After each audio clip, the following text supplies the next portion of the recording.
Welcome to the Get Trauma Informed podcast, dedicated to unraveling the complexities of trauma, its pervasive impact, and the journey towards holistic recovery and realignment. If your radiance has ever felt muted, like I and thousands of others, you're in the right place to reignite your inner light. I'm your host, Wellness Coach Liz Blanding, and this is the Get Trauma Informed podcast.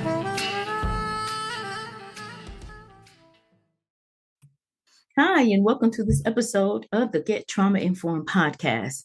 Today's episode is going to kick off, listen clearly, a mini series within the mini trauma recovery talks. So there are 3 parts to this series, and we are going to begin to unravel what does it mean functioning traumatized? Okay, so this episode is going to shed light on the experience of functioning with unresolved trauma. Hopefully, my prayer is that it's going to help us to validate this trauma experience and that it's going to help us to consider a pathway toward recovery. Now, I'm going to refer to my notes because I'm going to make sure that I don't miss any points here, because I know this is a topic, I'm not going to say dear to my heart, but a topic that I have struggled with myself. And we talk about, the pathway to trauma recovery. We talk about the book, and this book is so incredible. And I'm not just saying it because I'm the lead author of the book, but the pathway to trauma recovery is amazing. When you start to unravel the author's stories in this book, and we are in the process of bringing each author up to talk about their story and to talk about their journey. But what's so unique about this project is that, and why I love it so much and it's so dear to my heart, is because I too had the opportunity to listen to the stories of the other authors, and not only listen to the stories, but learn how I can add more to my trauma recovery plan, right? We talk about that self-care plan and why self-care is so important. We had a guest that came on a couple of weeks ago, and that episode was so amazing to me because in that episode, she talked about how when you go through a traumatic experience, your brain actually starts to shrink, right? Because you're on this panic button, this response button 24/7, right? Or if it's an acute trauma, you're on that button, that fight, flight, freeze, or fawn, right? You're on that button. So your brain starts to shrink in an effort to protect itself, right? And so when we are off that and we walk into our self-care plan and we learn how to relax, we learn how to give ourselves grace, we learn how to stop our brain from racing in meditation or breathing. When we start to do these things, our brain starts to say, okay, we're good now. And it starts to open up again. So now we have another reason for us to understand that trauma doesn't go away. It is progressive, right? And so as we walk through, we have a part 3, part 1, part 2, and part 3. Part 1, we're going to talk about what does walking or functioning traumatized, what does that really mean, right? Part 2, we're going to talk about the impact of silent suffering. And we're going to talk a little bit about why people hide their traumas and the consequences of just getting by. And then we're going to move over to part 3, and we're going to walk through the pathways to recover. So there's a 3-parter here, but we're going to take our time and go slow through the first part because this is real lived experience. And that's what you get too when you come on over to the pathway to trauma recovery. When you come to our website, there's a plethora, and I hope you don't get lost, but there is a plethora of resources that will help you walk through your trauma recovery plan or your trauma recovery journey, right? And it is a process. This is an ongoing process, right? Even when we get to the point of recovery, there is still a point that if we don't take care of ourselves and if we allow ourselves to get overwhelmed, or there's certain situations that we should avoid, if we allow ourselves to get into that, we can start to spiral and unravel. Okay. And I say we, because I'm in this with you all. What you get with our pathway to trauma recovery classes, or whether you want to be anonymous in your engagement, whatever way, whatever it's going to take to help you to move into the other side of trauma and get into the recovery piece, whatever it's going to take, you can grab that over at the Oasis Wellness CTRS.com. You can grab it over there, right? So let's get into today's. And I'm more of a teacher, y'all. I am so much because I love to teach from experience. With you get lived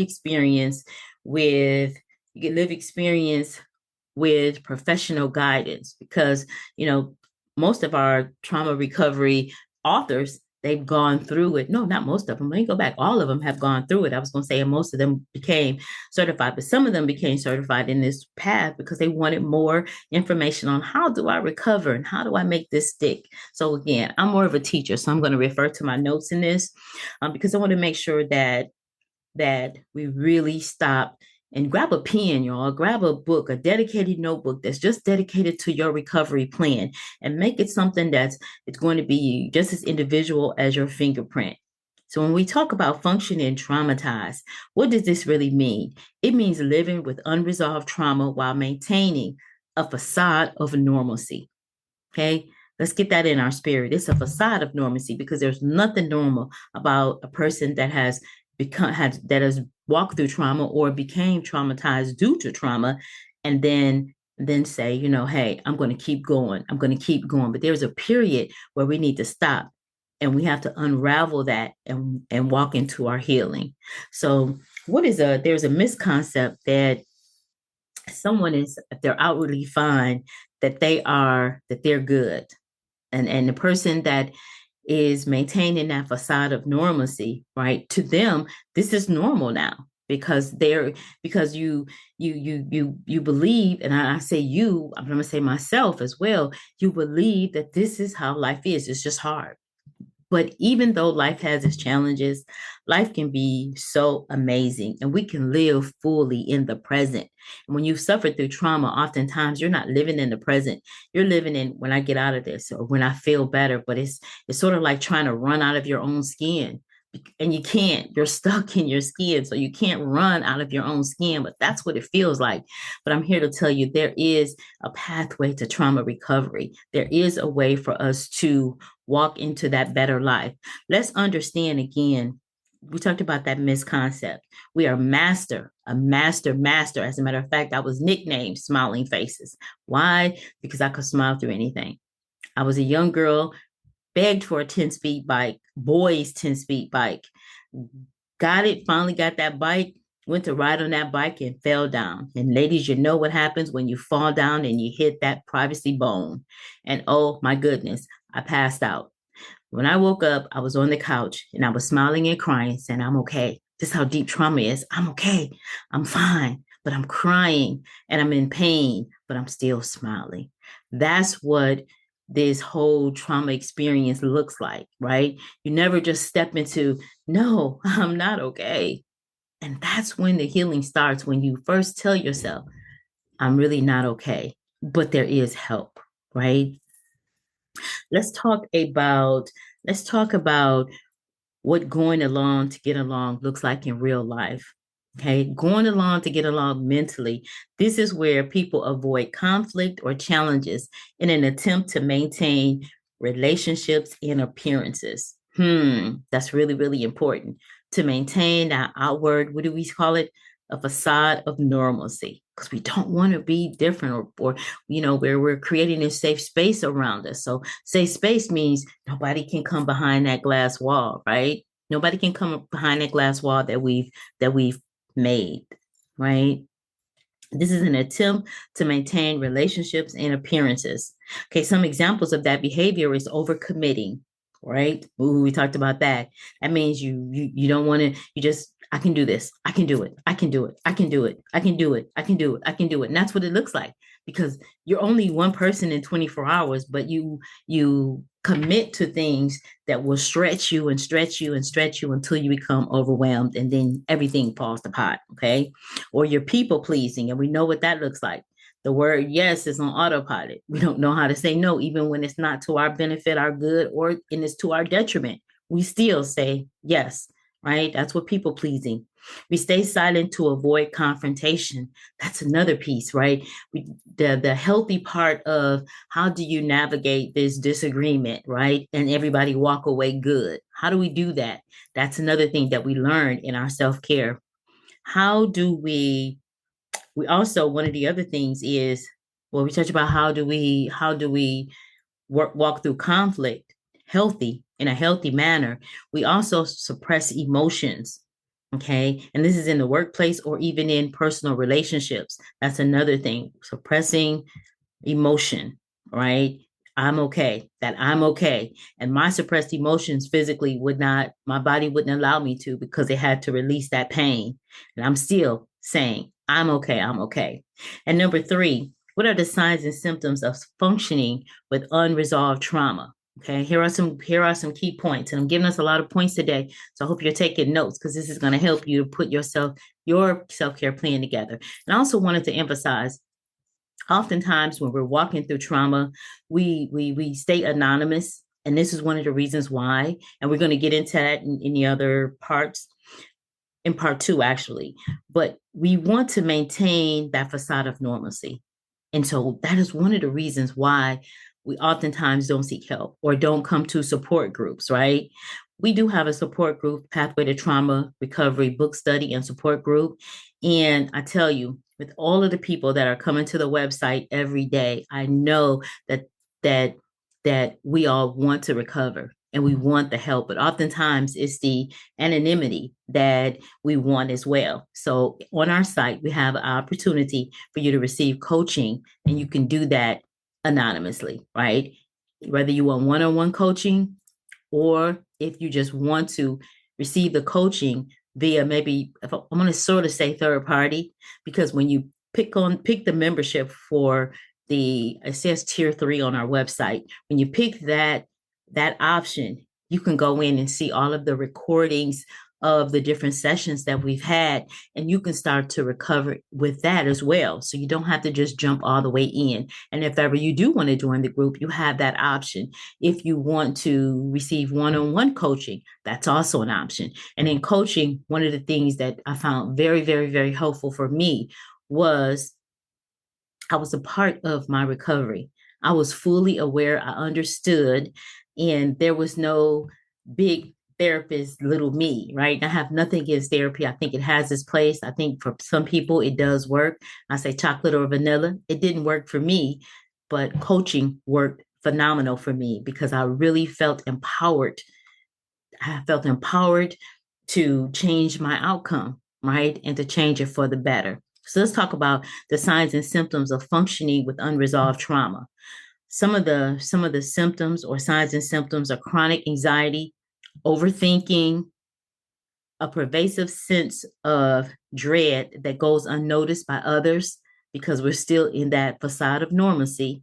Physical symptoms like tension headaches, insomnia, digestive issues, or chronic fatigue, these are all a part. And one of the other things is it is our responsibility to educate others because oftentimes we're re-traumatized or mistreated because we won't speak up or because of what we just talked about, the confrontation, the suppressing emotions, right? The staying silent. So oftentimes people don't understand. So my prayer is that you will take this information to the people around you that love you and want to understand more about how trauma affected you. And who knows, somebody that you take it to may also be suffering in silence, right? And that's why it's called suffering in silence, because we're suffering, but we're not talking about it. Okay. And we're not getting the help that we need because of these reasons. Okay. And like I said, we talked about physical symptoms. Let's go back over that list again. Symptoms look like tension headaches, insomnia, digestive issues, or chronic fatigue. Even when you go to sleep, you wake up, you're still tired. Go to sleep, you wake up, you're still tired. That's chronic fatigue, right? Seem like you can't get enough rest even when you just went to sleep and woke up. Some behavioral signs: withdrawing from loved ones. It's pulling back. That's that isolation. One of the earlier episodes, I talked about isolation is kryptonite to those that are walking through trauma. Okay. Avoiding vulnerability. Oh, that's a big one. Staying too busy to face emotions. And I am guilty as charged. Put my hand up to that one. I'm guilty as charged of staying too busy so that we don't have to face those emotions. And by the time we're done with our to-do list, we're plopped, we're out, right? And the double life, appearing successful or happy in public, but feeling empty and disconnected in private. Again, those are some of the signs and symptoms of functioning with unresolved trauma. But what is the other side of that? It's being able to live a full life and live full out Once we pull that trauma, I say up and out, get it out, right? So I hope this episode has helped you. And it is our desire that you will come on over to the Pathway to Trauma Recovery, to the support group, to the anonymity group, to whatever you need to help you resolve and get to the other side. Alrighty, I'll talk with you soon. Remember, trauma was not your fault. Recovery is your responsibility. Alrighty, bye for now. It's time to buckle up. No more suffering in silence. Our Power Pack journey to recovery and realignment starts now. Remember, you were collateral damage on someone else's warpath. Trauma is not your fault. Recovery, however, is your responsibility. I'm your host, Wellness Coach Liz Blanding, and this is the Get Trauma Informed podcast.